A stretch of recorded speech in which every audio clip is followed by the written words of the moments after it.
I want to take some time today to go over with you what is included in these DIY kits and how you as an educator can use these best as an educational tool.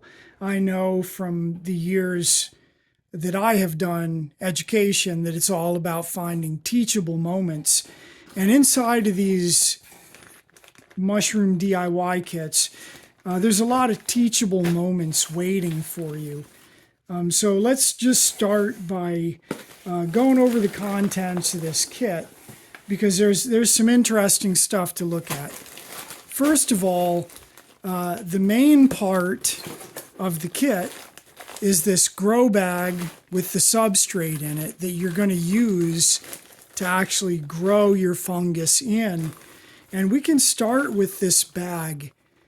This is a heat-stable polypropylene bag. It's made to be able to withstand autoclave temperatures, so about 250 degrees Fahrenheit. And importantly for us, these bags have this filter patch that goes through the bag. And this filter patch, as the name implies, is there as a filter for the air. After we get this bag ready to use, we are going to inoculate it, and then we're going to seal this up. And this bag is going to be the barrier surrounding our developing fungus. Kind of like the skin is our barrier. And in order for the fungus to get air exchange, it needs to take in oxygen and give off carbon dioxide, just like all living things need that for cellular respiration.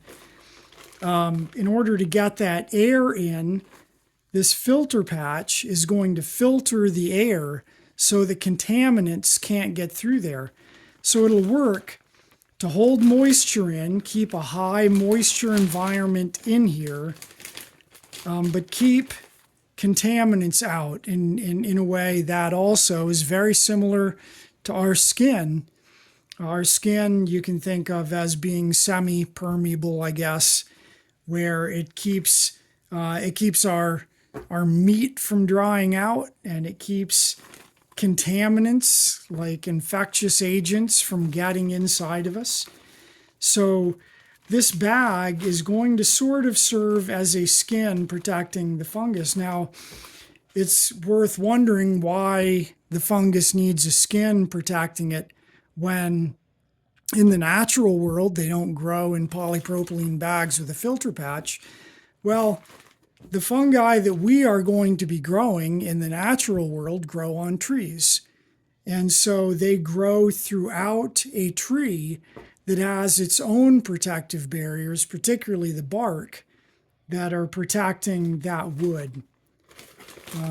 But in this case, we're separating it from that. We're just using sawdust in here, which brings me to the next thing to look at, which is what is this substrate that's inside here?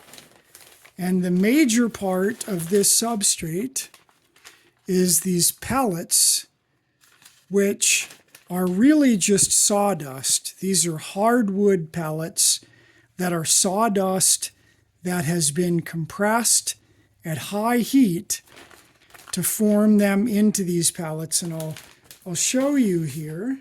All right, so I'm going to show you with these pellets. There's nothing in here but sawdust. There's no binders or anything like that.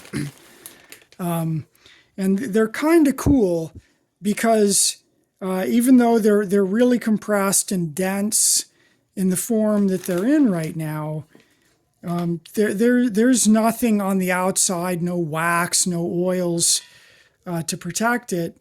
And once you get them in the water, they're going to pretty quickly, put another one or two in there, they're going to pretty quickly swell up. And one of the first steps, you're going to find that when you put the boiling water in here, the whole thing very rapidly swells up. So that's one part of it. That's sawdust, because the mushrooms that we're growing naturally, like we said, would be growing on dead trees. And we need something that's a similar to food source to what those trees would be. In fact, using sawdust is kind of an easier food source.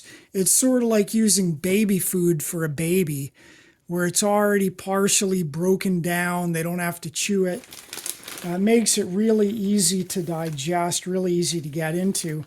The other thing that you'll notice inside here is wheat, just regular old wheat like you would grind up and use for flour, or like you would plant in the ground to grow more wheat. It's just wheat seeds. Wheat has protein in it, and that protein is a good nitrogen source that helps sort of speed up the ability of the fungus to grow through the wood.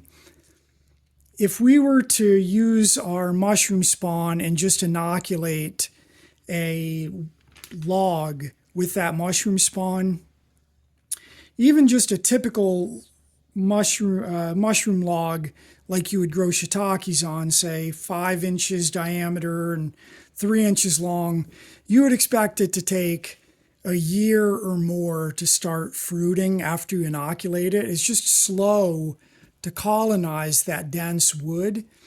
Well, by using sawdust instead of solid wood, and then by adding a source of nutrients to that sawdust, we can get it to where it'll start fruiting in as little as 2 weeks after you inoculate it, as opposed to a year.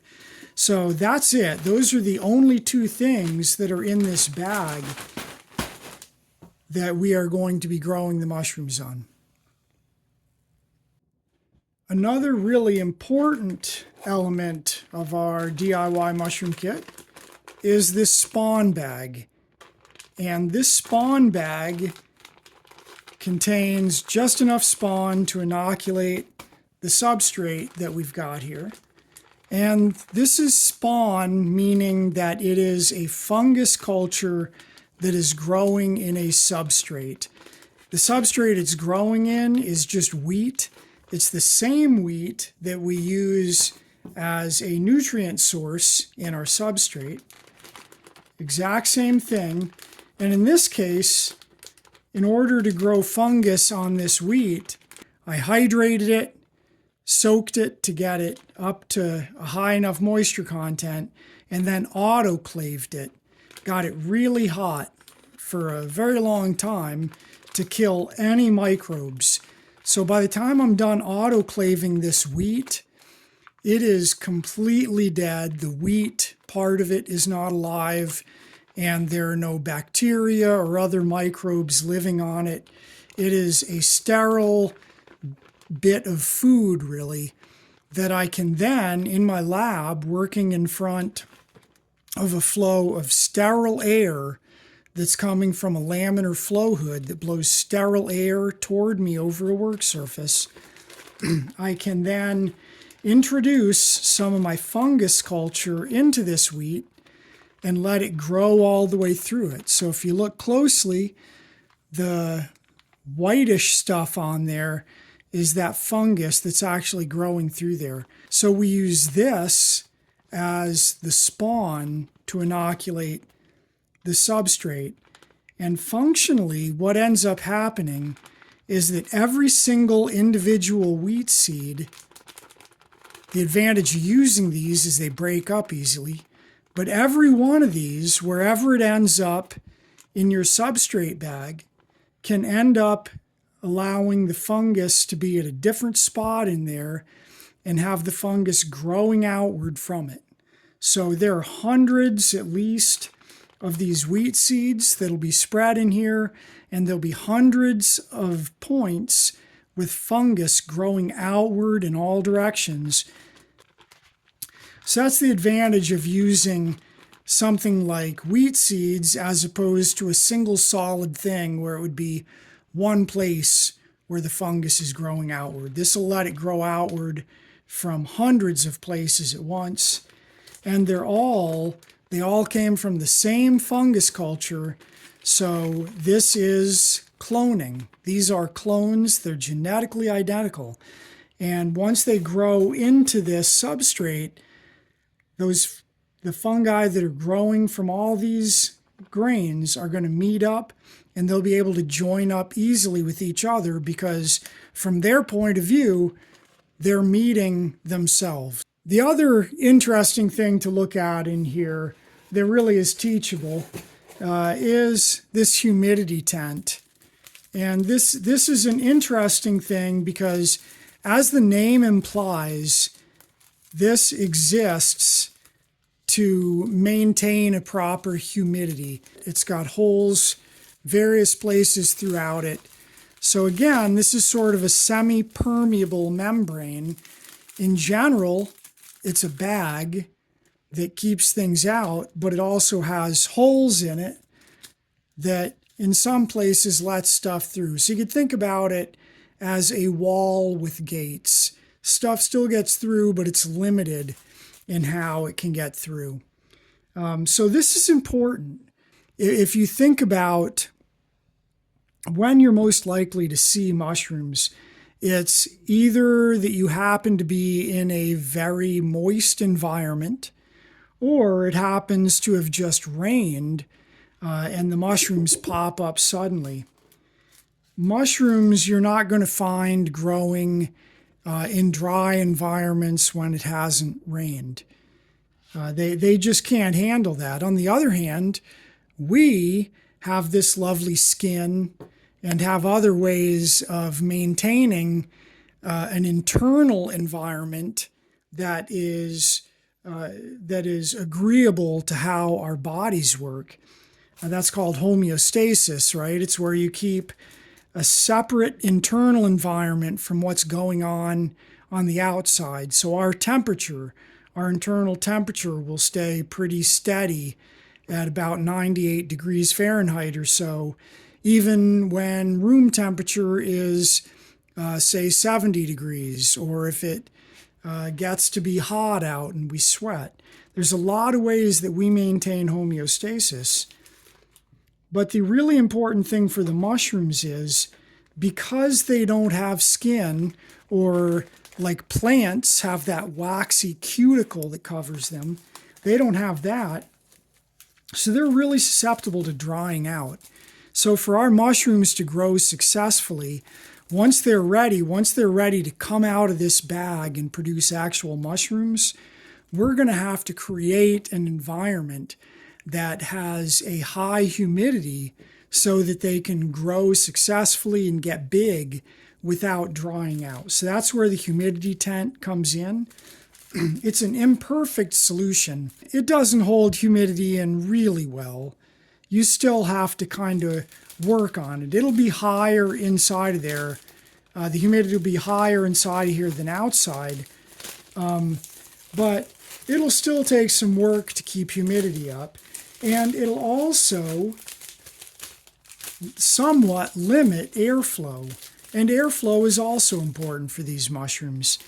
Like we said earlier, cellular respiration requires that they get oxygen, and as a byproduct of cellular respiration, they're giving off carbon dioxide, and they need to be able to get rid of that. So they need airflow. Without good airflow, oyster mushrooms especially, to their way of thinking, they are not out in the open air. So what they are going to do is put more energy into growing a long stem to try to get out where the fresh air is, because the whole purpose of mushrooms is to get spores out into the fresh air where they can be released into the wind and carried away for reproduction. Honestly, there are better solutions than a humidity tent for keeping your humidity up and making sure you have good airflow. But if you're only going to grow mushrooms every now and then, it's worth just using the humidity tent. But if you're going to do it at all regularly, you should explore some of those other options. And we have some videos about what you can do to actually build a high humidity growing chamber for your mushrooms.